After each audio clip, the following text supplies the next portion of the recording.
Hey tubers, Bart coming at you with a mailbag. Saturday morning.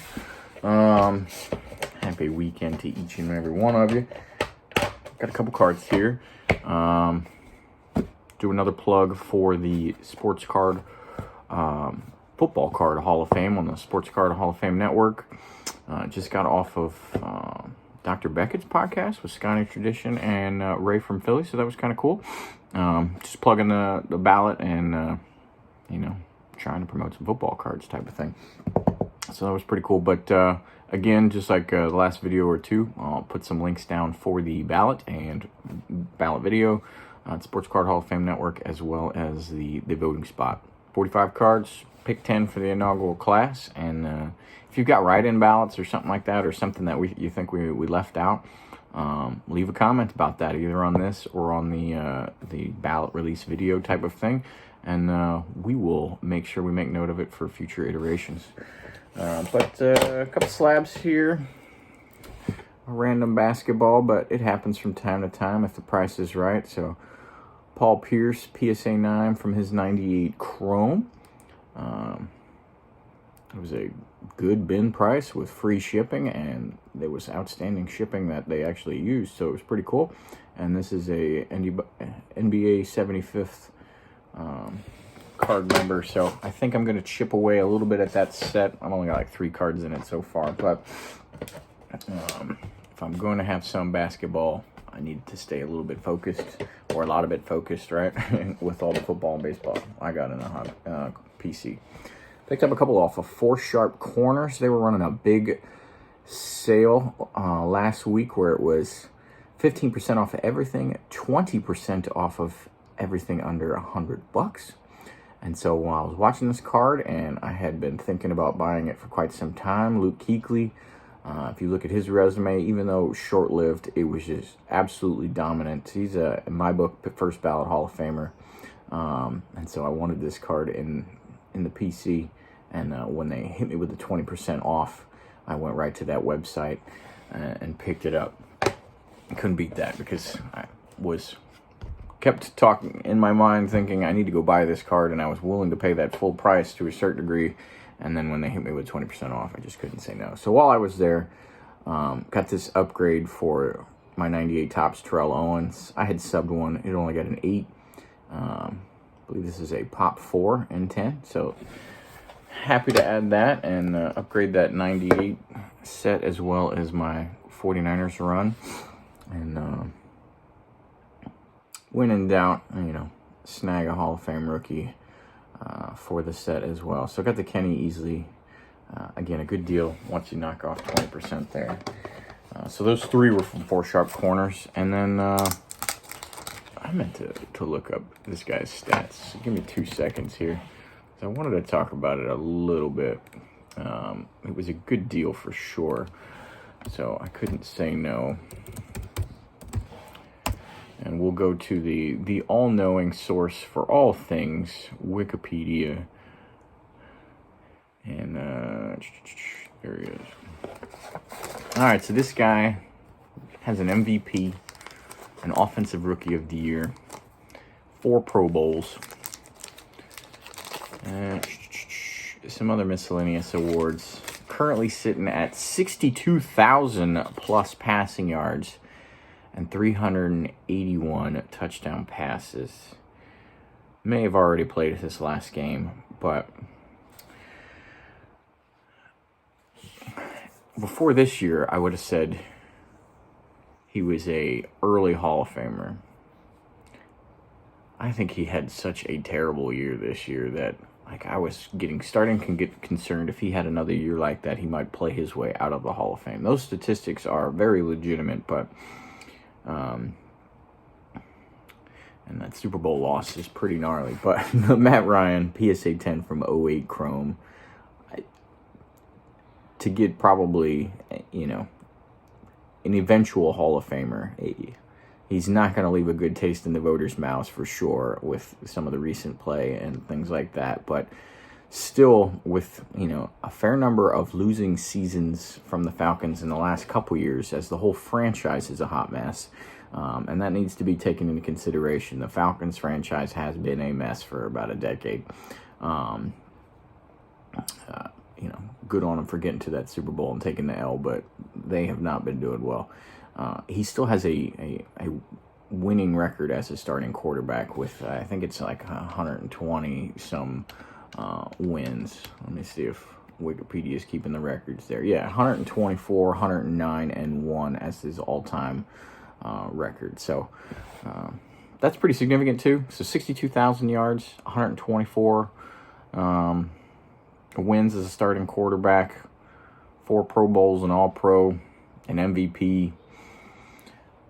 You know, you'd love to see him play one more year, get to 65,000 and maybe 400 touchdowns. That's pretty legitimate too, but he is looking old and slow nowadays. But for $45, I just couldn't say no to that. So happy to snag that one, even though it'll be in the PC for a while before it gets a spot in the registry, because he won't be added to that Hall of Fame registry for a while. And then, I don't know, I got on a game used kick for some reason. All the displays right now, I can see a bunch of them leaning forward, so the kids apparently were having fun this week ramming into that wall as they run down the hall. But I got all Niners up right now, and it's kind of just you know, to hype me up as we go, you know, and then I go through ebbs and flows of what I'm collecting, whether it's Hall of Famers, whether it's mixed stuff, whether it's baseball. Sometimes I just pivot back to the old school and go Niners. And so I was kind of doing that, and anytime I put the stuff on display, especially like that, then it starts to show me what holes I have in the collection, or what things I want to work on, even if it's not necessarily a hole. Let me finish this up, let me round it out, whatever. And so patch cards and things, well, I'm not the biggest fan of them per se. There's some game used ones, and there's some high quality, just good looking stuff, low numbered. And so I was on the look for some of those and found this Ronnie lot at auction. This is a 2008 National Treasures 75th anniversary team. Just a beautifully symmetric 2-color game used patch there.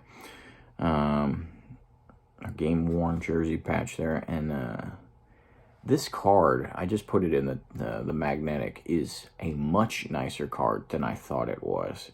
And I think that's pretty cool, because I don't get taken back by that type of stuff too often. There's out of 25 there on the bottom, but it is a nice firm gloss cardboard or whatever, which is pretty cool. I thought it was kind of just going to be flat, but there is a nice gloss to it. When you take it out and you look at it, very solid card. And so I just thought like the production itself was much nicer than I anticipated. And it is National Treasures. It should be like that. But for 2008 card to be looking as good as, you know, something that comes out of like a Flawless or an Immaculate nowadays, tip of the cap to them. But great looking card. And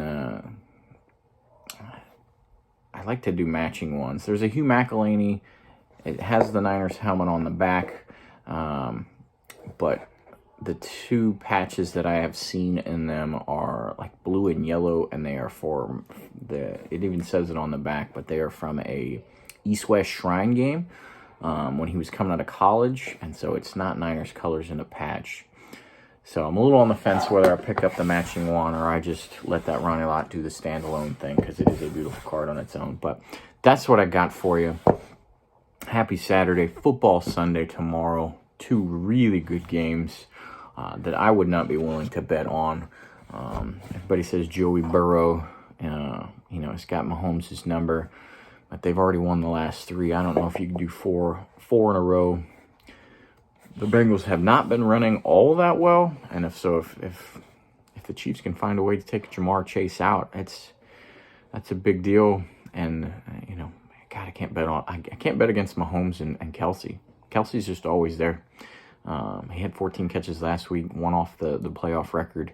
And, you know, sure, he doesn't get the run after the catch like he used to, but if he catches it, it's a first down or whatever. You know, he's just cutting up the middle and getting those yards and saving them on drive, you know, consistently on third downs and key plays the whole drive.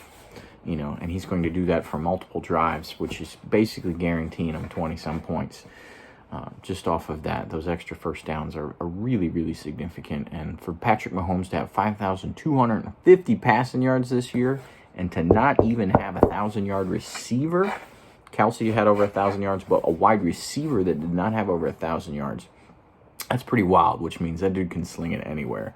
And I am not necessarily a Mahomes guy or anything like that, but when I'm doing those comparisons, I couldn't pick against the Chiefs, so I think they're gonna win.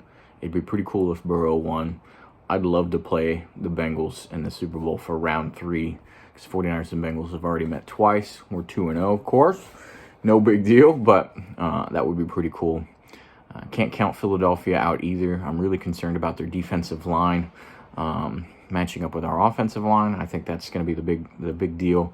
But if we can find a way to run well and not let those D linemen on Philadelphia just tee off and chasing down Brock Purdy, then we should be okay.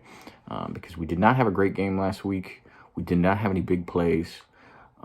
And we still managed to win. So I don't think that we'll have as poor of a game offensively as we did last week. And so that bodes well for overall probably a likely win. But we'll see.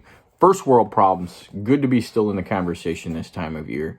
And I hope to make it last for 2 more weeks after this one until the Super Bowl for sure. But if somehow the football gods are listening, if your intention is for us to lose in the Super Bowl, then just give us a loss now, because I hate losing the Super Bowl. There's nothing worse than that. I'd rather not go.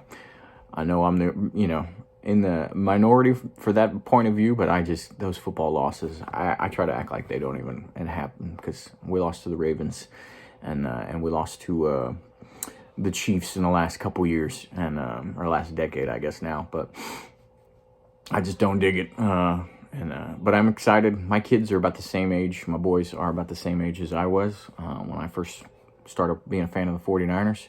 And they won 2 Super Bowls in a row from Super Bowl 23 and 24. So that's what cemented my fanhood. And I'm hoping to seize an opportunity Sunday to do some of that for them, especially since it's the 3 o'clock game and they actually get to watch the whole thing, because normally I got to put them to sleep in the middle of it because I'm on East Coast time. But I'm excited. I'm going to stop rambling, but that's what I got for the mail day. Thanks for sharing some time with me, and until next time, later.